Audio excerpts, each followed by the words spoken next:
أعوذ بالله من الشيطان الرجيم بسم الله الرحمن الرحيم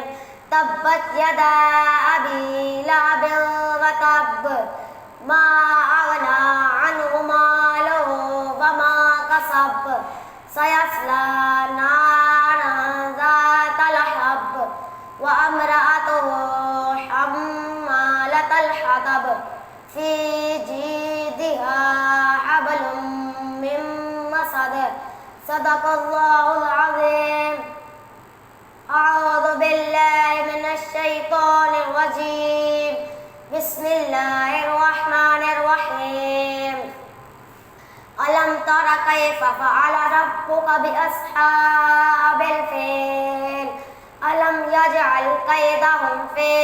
تضليل وأرسل عليهم طيرا أبابيل ترميهم بحجارة من سجيل فجعلهم كعصف مأكول صدق الله العظيم.